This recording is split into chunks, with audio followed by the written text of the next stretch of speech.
السلام علیکم،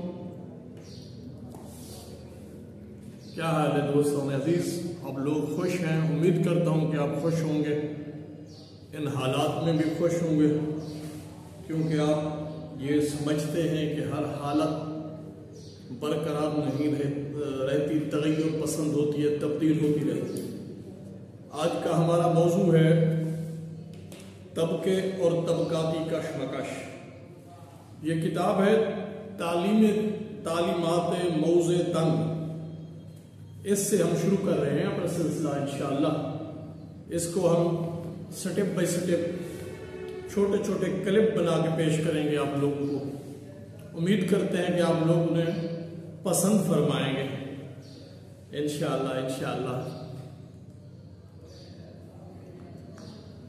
طبقے اور طبقاتی کشمکش۔ جماعتوں کے مابین کشمکش جاری رہتی ہے، سیاسی جماعتوں کے مابین کشمکش جاری رہتی ہے۔ اس کشمکش میں بعض جماعتیں جیت جاتی ہیں اور بعض مٹ جاتی ہیں۔ ہزاروں برس سے تہذیب و تمدن کی یہی تاریخ رہی ہے۔ اس نقطۂ نظر سے تاریخ کی تشریح کرنا تاریخی مادیت کہلاتا ہے۔ اس نقطۂ نظر کی متضاد تشریح کا نام تاریخی خیال پرستی ہے۔ ہر معاشرے میں ذات برادری پر مشتمل ہر فرد کسی خاص برادری یا جماعت کا رکن ہوتا ہے اور اس کی طرز فکر پر اس برادری یا جماعت کی مہر ثبت ہوتی ہے۔ یعنی ہر برادری سے، ہر ذات سے جو شخص ہے اس کی اپنی ایک اہمیت ہے، اس کی اپنی ثقافت ہے، اس کی اپنی زبان ہے، اس کا اپنا رکھ رکھاؤ ہے۔ کسی معاشرے میں رد و بدل کی محرک زیادہ تر اس معاشرے کے داخلی تضادات ہوتے ہیں، اندرونی خلفشار۔ جو اندرونی خلفشار ہوتے ہیں نا، ان کی وجہ سے ہی معاشرے میں رد و بدل، تغیر آنا شروع ہو جاتا ہے۔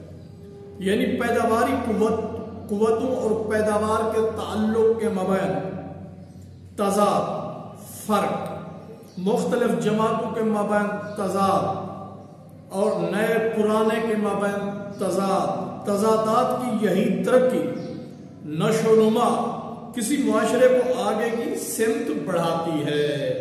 یہ تضادات ہی ہیں جنہیں ایک انسانی معاشرے دے وچ تغیر پیدا کرنا، تبدیلی پیدا کرنا، انقلاب کے اندر۔